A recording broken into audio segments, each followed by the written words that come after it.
او بل دا دی فرق دا دی په اسلامي جمهوریت کې د قانون تشریح هغه څوک کوي؟ نبي کوي. د قرآن یو حکم دی د هغه وضاحت به څوک کوي؟ نبي به کوي.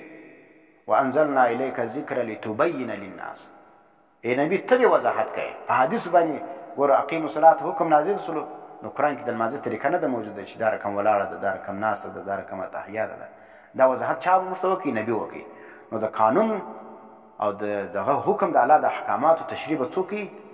دا به نبي کوي. دا رقم علما به مجتهدین چې کوم دي هغه به د فقه په ذریعه باندې کوي.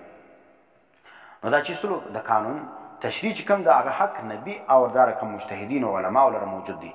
لیکن په دغه کې چې کوم دي په جمهوریت کې، په مغربي جمهوریت کې دا حق چې کوم دی هغه ججانو صاحبان لره، وکیلانو لره حاصل دي. خریلی جج کلولای نه دی زده، کلمه یې نه دی زده، نو بیا نه دی معلوم چې سیک دی که هندو دی چې هر جج پر کرسي کښېنستی ځکه هغه اجازه خوسته، نو هغه به د قانون د اسلامي قانون چې دا کوم دی اسلامي آیین ورته وایي د هغه تشریح به هغه کوي. نو هغه چې پر خپل طبیعت سره کم وکړه هغه رقم به یې بیا. نو ګوره دا په اسلامي جمهوریت کې هر نتو خیرو لره د آیین د تشریح حق حاصل نه دی. علما، فقها، مجتهدین، مفتیان دا به د دې تشریح کوي. او بل دا د په اسلامي جمهوریت کې د فیصلې ماخذ قرآن و سنت وي. چې کومه فیصله کېږي دا به د قرآن و سنت سره اخیستل سوی وي. او په مغربي جمهوریت کې د فیصلې ماخذ چې کوم دی هغه د عوامو اکثریت دی. عوامو چې په کوم شي باندې اکثریت فیصله وکړه هغه به د ملک قانون بومي، آیین بومي، هغه فیصله به منل کېږي هم.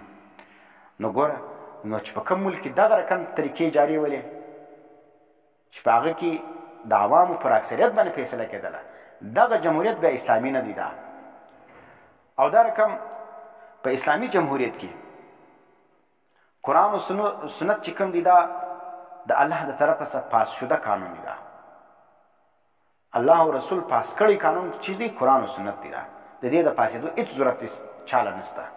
عوام له دا اختیار نشته، نه د نمایندګان لره، نه علماو لره چې هغه راولاړ شي دا پاس کړي چې دا به زموږ پاسو دا حکم د الله پاسو دا د جاري کېدو وړ دی. دا یا نه دی وړ، دا اوس نه جاري کوم، دا جاري کوم. دا پاسېدو حکم عوام لره یا دغه د عوام نمایندګان لره، بلکې علماو یو چا له دا نشته، بلکې دا پاس سوي دي چې الله او رسول یو شی پاس کړي ته څنګه پاسوي بیا. نو لیکن په مغربي جمهوریت کې دا دی چې الله او رسول هر څه پاس کړي دي. قرآن هر څو سری آیت وي، نبی اسلام هر څو سری حکم وي، د فقه هر څو مشهوره مسله وي، تر څو پورې چې پارلیمنت هغه باندې نظر ثاني نه کړي، هغه پاس کړی نه، د بیل په صورت کې راوړی نه، 2/3 اکثریت هغه ها نه یې ورباندې کړی. دا د خدای او د رسول او د فقهاو دا مشهوره مسله یا د حدیث یا د قرآن د کتن دغه ملک آیین او دغه چې کوم دغه قانون نشي جوړېدلی. نو چې کوم ملک دا رقم نظام دا مغربي جمهوریت دی، دا اسلامي جمهوریت نه دی. دا ښه. او بل دا دی په اسلامي جمهوریت کې پر وضعي قوانینو باندې، معنی د انسانانو جوړ شوي قوانین چې د قرآن او سنت سره تعلق نه وي او یا د هغه مخالف قوانین وي، نو پر هغه باندې فیصله کول دا حرامه ده. او په مغربي جمهوریت کې دا دی چې د انګریز وضعي قوانین پر هغو باندې به فیصله کوي. وینې دا ضروري ده. اوس موږ په عدالتو کې چې کوم دی هغه اکثره د انګریز قانون جاري دی. د هغه وخت چې کوم قانون د انګریز د پر هغه باندې فیصله کېږي. څه اسلامي فیصلې هم پکې شوي دي، اسلامي خبرې چې زموږ علماو د ډېر کوشش د دغه بعد چې کوم دی هغه لکه حدود و پلانې دا شیان چې کوم دی هغه یې څه پکې نافظ کړي دي، هغه مطابق هم بعضې فیصلې لږ لږ کېږي. هغه په دې وجه نه دی دا جمهوریت دا کړي، دا صرف د مسلمانانو د علماو د خولې بندولو دپاره بعضې څه اسلامي شیان چې کوم دی هغه یې په عین کې ایښي دي چې دا علما چې کوم دی هغه بیا د ملک خلاف بغاوت ونه کړي. او بل دا دی په اسلامي جمهوریت کې حلت او حرمت د حق د الله دی. معنی الله چې کوم شي ته حلال ویل هغه به حلال وي، چې کوم شي ته حرام ویل هغه به حرام وي. او په مغربي جمهوریت کې حلت او حرمت دا اختیار د چا سره د پارلیمنت سره دی، د عوامو منتخب کرده نمایندگان سره دی چې د عوام نمایندگان کوم شی حلالي هغه به حلال وي، چې کوم شی حرامي هغه به حرام وي. هغه یو واضح مثال مارتول سود دی په دې ملک کې چې کوم دی هغه جاری دی. الله وایي حرام دی، پارلیمنت تر اوسه فیصله نه ده کړې تر څو پورې پارلمنټ د دې د حرمت فیصله نه کړې دا به اعلان په هر بینک کې جاري وي د چا پلار یې نسي منع کولی او وي به دا اسلامي جمهوریت. نو چې که چیرې په یو ملک کې دا رقم نظام جاري ولو چې ګور د حلت او د حرمت حکم چې کوم دی فیصله د الله ما سوا د عوام منتخب کرده نمایندگان نه حاصلوله، نو دا چې کوم دی دا اسلامي جمهوریت نه دی، دا مغربي جمهوریت دی. دا نو دا رقم راواخه ګوره شراب حرام دی په دې ملک علی الاعلان نه خرڅېږي، او دا رقم د ښځې سربراهي په اسلام کې ناجایزه ده. نو په مغربي جمهوریت کې د ښځې سربراهي چې کوم دی هغه جایز ده. آیا په دې اسلامي جمهوریتو کې ښځه نه ده سربراه سوې؟ د څلورو صوبو زنجیر چې وله بېنظیر هغه د دې ملک وزیر اعظمه نه شوله، او په مستقبل کې به وګورې چې مریم نواز چې کوم د هغه به هم د دې ملک وزیر اعظم یا به صدر یا به یو بله عهده ورسره موجود وي.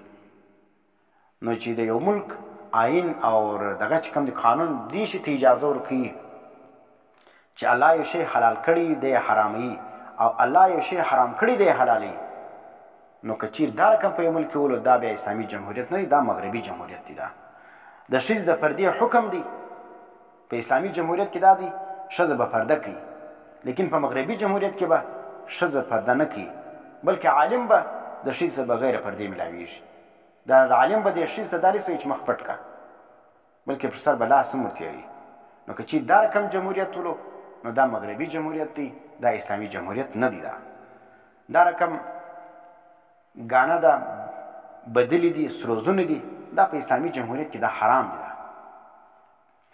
لیکن په مغربي جمهوریت کې دا جایز دی، د دې خلاف ته غږ نه شي کوي.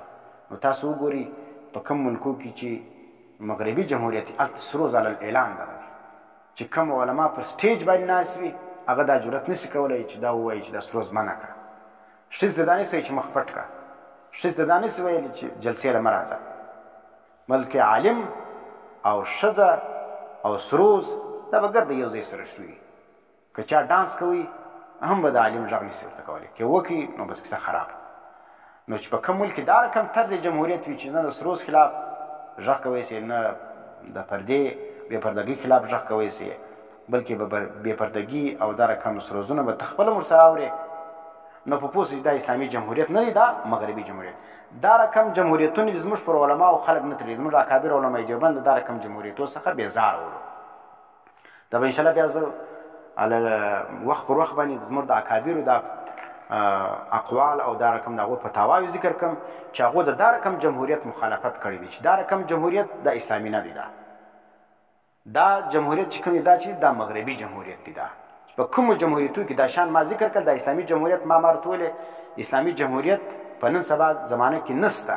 دا ما چې صرف د اسلامي جمهوریت تورې ورسره استعمالوي مال که چیرې دا رقم سي نو زموږ اکابرو د دا رقم جمهوریت قول کړی دی چې په هغه کې عین خلافت دی او دا رقم د خلافت د نفاذ دپاره دا یو وسیله و ذریعه وله. نو دوی دا خبره کړې وه چې ګوره دا به کیدای سي په دغه طریقه باندې به چې موږ د عوامو ذهنسازي وکړو او دا رقم یو آیین ورکړو او دا رقم د ووټو په ذریعه باندې به ښه خلک راسي، ښه علما به راسي او بیا په پارلیمنټ کې کښېني او حاکمیت به د الله وي، فیصله به بیا د قرآن و سنت مطابق کېږي. د دوی دا خیال دا رقم به کېږي، لیکن هغه تجربه چې څه ناکامه شوله. دا تجربه چې کوم ده دا ناکامه ده. نو اسلامي جمهوریت چې کوم دی هغه په دې دنیا کې ما خو نه دی لیدلی. که چا لیدلی اسلامي جمهوریت چې زموږ اکابرو څه رقم لیکلی دی په کتابو کې، هغه رقم په خارج کې موجود دی نو خو ډېر ښه دی، او که په کتابو کې یو رقم لیکلی دی او دلته خالي نوم ورباندې ایښی دی، اسلامي جمهوریت په نن سبا زمانه کې نشته.